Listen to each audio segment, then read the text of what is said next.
अरे पर अपनी मजबूरी बताने से तुम्हारा चरित्र ठीक नहीं होने वाला।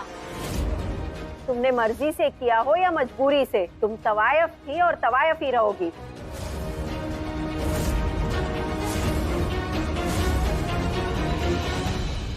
यही समय है, अब हमें रेनू को बचाने के लिए आगे जाना चाहिए।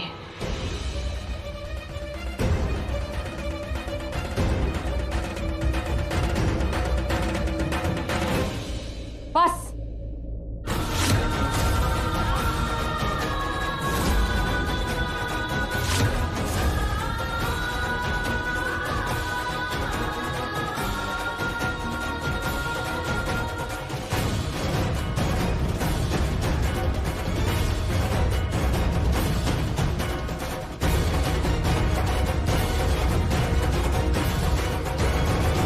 अगर समाज में एक औरत तवाइफ है तो उसकी जिम्मेदार अकेली वो नहीं है, समाज और समाज के मर्द भी बराबर के जिम्मेदार। आप क्या आदमी जाते हैं ना इनके पास, वो खुद चलकर तो आपके घर नहीं आती है, तो आप अपने मर्दों को नहीं रोक पाई।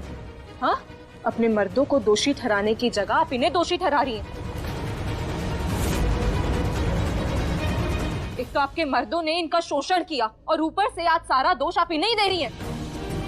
हर लड़की का बचपन से सपना होता है कि वो पढ़ लिख कर अपने माँ बाप का नाम रोशन करे, अपने पैरों पर खड़ी हो, टीचर, वकील या फिर डॉक्टर बने। किसी औरत का ये सपना नहीं होता है बचपन से कि वो बड़ी होकर तवाइफ बने। समाज, हालात, मजबूरियां, धोखे उन्हें ये मजबूर कर देते हैं बनने में। इन सब के जिम्मेदार हम हैं, हमारा समाज जिम्मेदार है। तो फिर अकेली उंगलियां सिर्फ उन पे क्यों उठाई जा रही है? मुखी जी, समाज में समाज के मर्द औरतों की इज्जत करना सीख लेना तो इस समाज में औरतें कभी तवाइफ या फिर मोलकी नहीं बनेंगी। कोठे और तवाइफ के जिम्मेदार रेनू दीदी नहीं है, हम सब है। इसीलिए रेनू दीदी पर उंगली उठाने से पहले अपने गिरेबान में झांक कर देखिए, अपने मर्दों को पहले काबू कीजिए।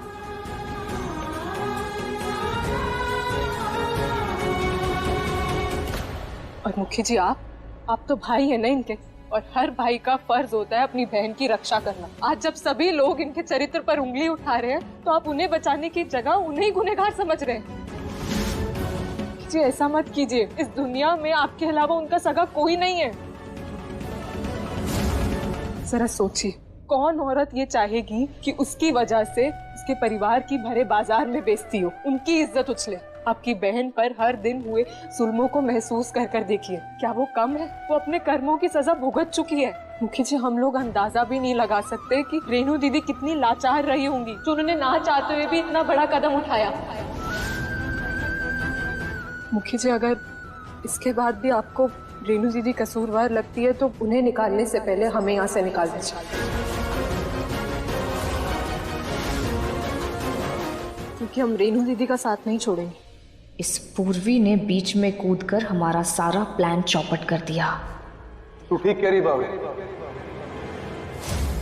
रेनू के साथ मैंने ऐसे बर्ताव न करना चाहिए था।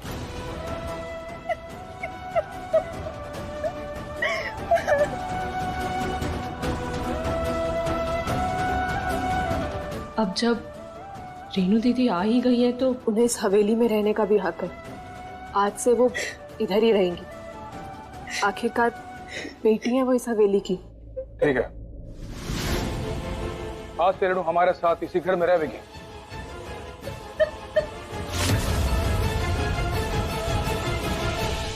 नहीं, हमें ये मंजूर नहीं है।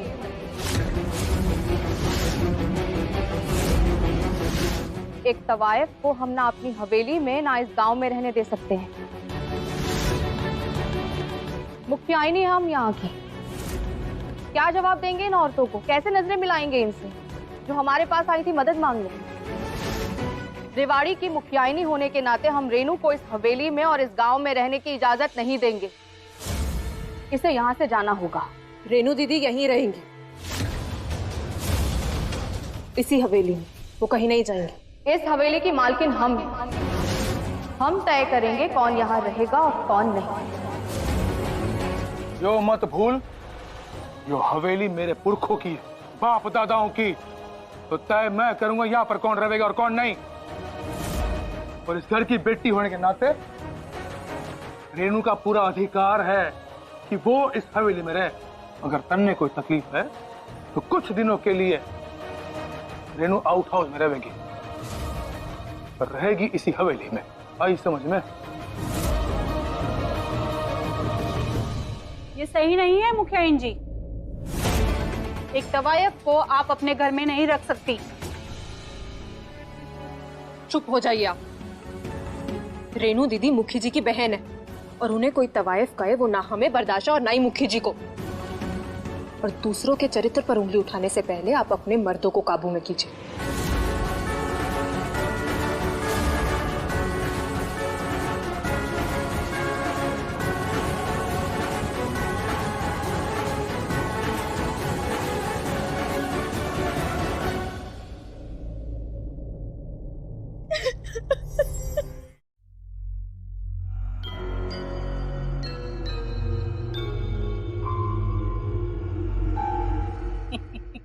मैं क्या सोचा था तूने, उस मोलकी को हरा देगी, चारों खाने चित कर देगी। खुड़ गई तू साक्षी, चालाक लोमड़ी है, इतनी आसानी से ना हारने वाली। तुझे लगा तू रेणु को मोरा बना के इस्तेमाल करेगी और मोलकी को हरा देगी? ना, तेरा मोरा तो उसने छीन लिया।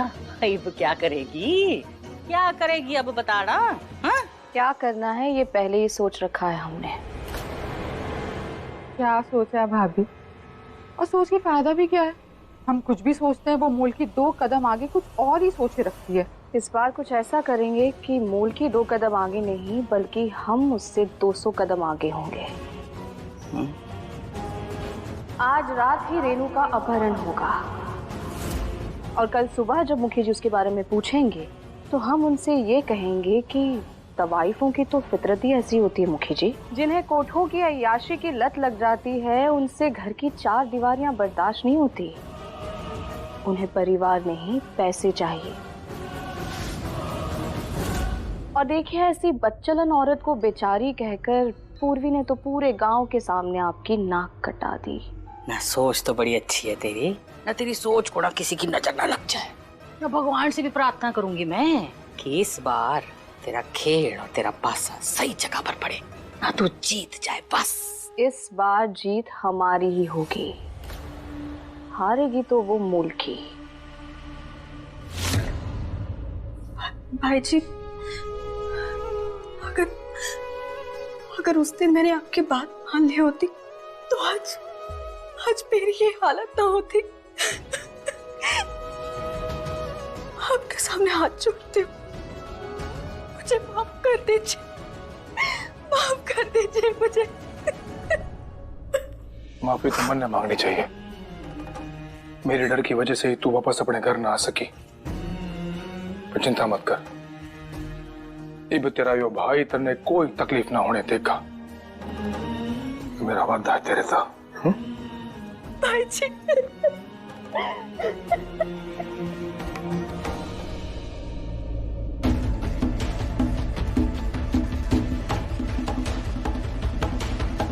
रेणु वहां आखिरी कमरे में है, लेकिन संभाल के, किसी को कानों कान खबर नहीं होनी चाहिए।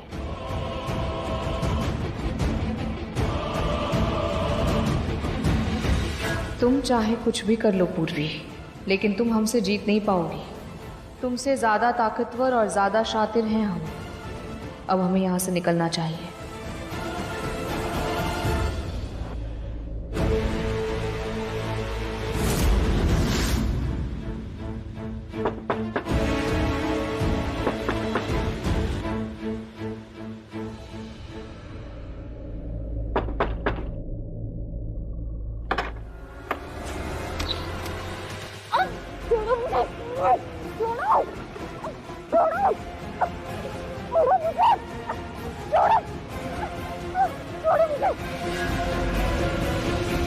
रेणु दीदी, हे भगवान, रेणु दीदी की रक्षा करना।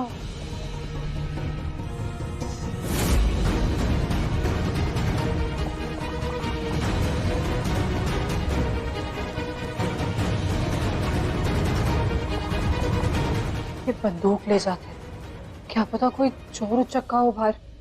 छोड़ो मुझे, छोड़ो, छोड़ो मुझे, छोड़ो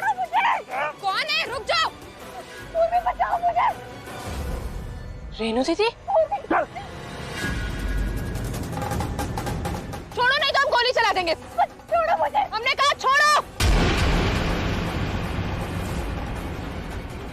बंदूक की आवाज कहां से इतनी रात को?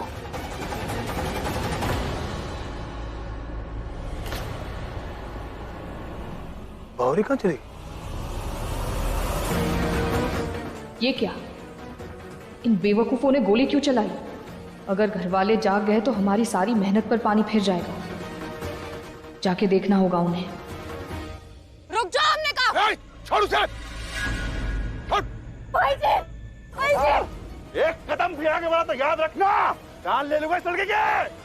बावरी मेरी बंदूक दे, इसकी खोपड़ी खोलता हूँ, पता चलेगा जान किसकी जाएगी। इधर ना, इधर ना, तीन पे।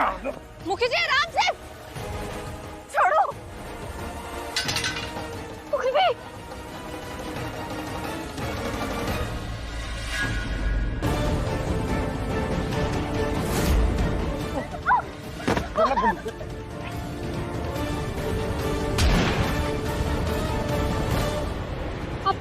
अब ठीक तो है ना? तू ठीक तो है ना? हाँ? हे भगवान, फिर से हमारी सारी मेहनत पर पानी फेर दिया।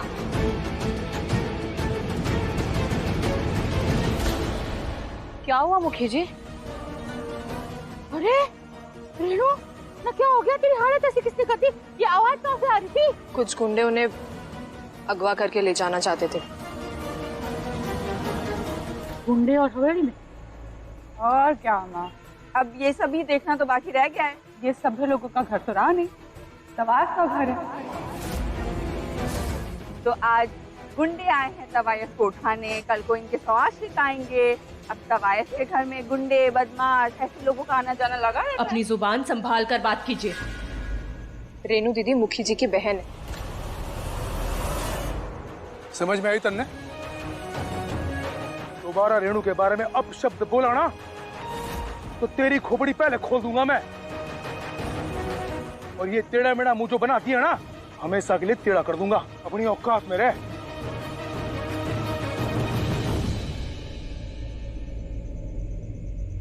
शांत हो जाइए मुखी जी। हम मानते हैं कि अंजलि को ऐसा नहीं बोलना चाहिए था, लेकिन उसकी चिंता गलत नहीं है। अगर रेनू की वजह से ऐसे ही हवेली में गुंडे आते रहे तो इन सब से हमें भी तो खतरा हो सकता है। किस्मत अच्छी थी इनकी जो भाग गए। दोबारा यहाँ दिखे ना तो खोपड़ी खोल दूंगा दोनों की। मुखी जी, हमें तो लग रहा है ये सब कुछ इस वजह से हो रहा है क्योंकि रेनू दीदी आउट हाउस में अकेली रह रही है। हम उन्हें हवेली में ले आएंगे, हम सबके साथ रहेंगे तो उन्हें कुछ भी नहीं होगा। मजाल उन्हें कोई छू कर भी दिखाए। सही कह रही है तू। आज से बल्कि अभी तक रेणु आउट हाउस में ना हवेली में रहेगी।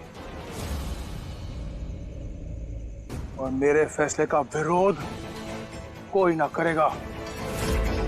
अगर किसी ने मेरे फैसले का विरोध किया ना, फिर बताता हूं मुखी का असली रूप। चल रेणु अंदर।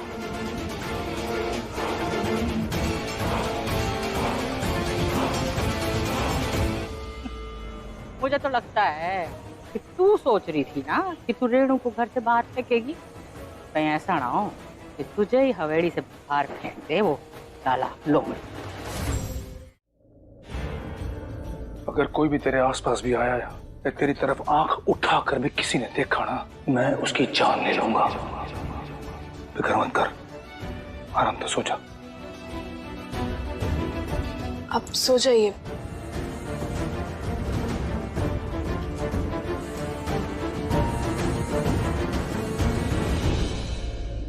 मुखी जी, हमें लगता है रेनू दीदी अभी बहुत डरी हुई है। हमें आज रात उनके साथ ही सो जाना चाहिए। सही कह रही है तू। तेरे साथ मैं भी यहीं रुकता हूँ, वरना अपने पास देखकर इसे डर ना लगेगा। ठीक है, यहीं बैठा हूँ।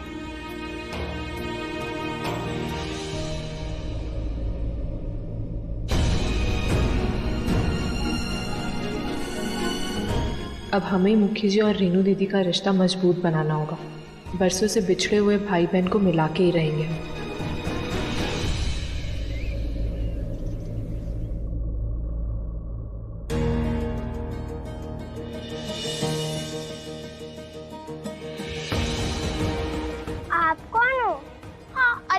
कर रही हो? गेंडा और खरगोश ये आपके बाबा की बहन है, मतलब आप लोगों की बुआ। क्या ये हमारी बुआ है? हाँ, रेनू बुआ। हाँ तो फिर बुआ आप इतने दिन कहाँ थी? आप पहले क्यों नहीं आई?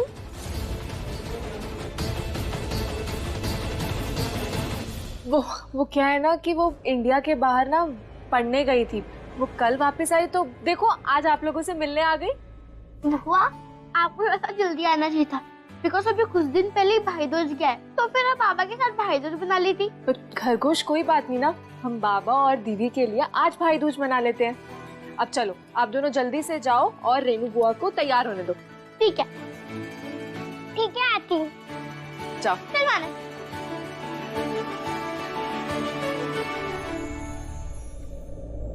ये लीजिए, ये पहन के आप जल्दी से नीचे आ जाइए और आज शाम को ही जाके हम आपके नए कपड़े ले आएंगे। पूर्वी, क्या हुआ? पूर्वी तुम मेरे लिए इतना सब कुछ कर रही हो, ये एहसान मैं तुम्हारा कैसे चुकाऊंगी? रेनू दीदी आप ऐसे मत कहिए, आप हमारी ननद है और ननद के लिए कुछ भी करना एहसान नहीं होता है, वो फर्ज होता है और वही हम कर रहे हैं। तो ऐसी एहसान वहसान की बातें मत कीजिए। हम आपको दीदी कहते हैं और हम आपको दीदी की तरह ही मानते हैं।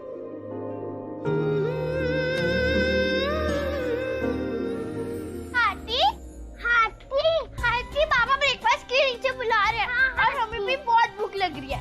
हाँ बहुत भूख लग रही है। ये सब हमें करना था इस रेनू के साथ जो तुम कर रही हो पूर्वी, पर कोई बात नहीं, हमारे पास और भी रास्ते हैं तुम्हें हराने के लिए।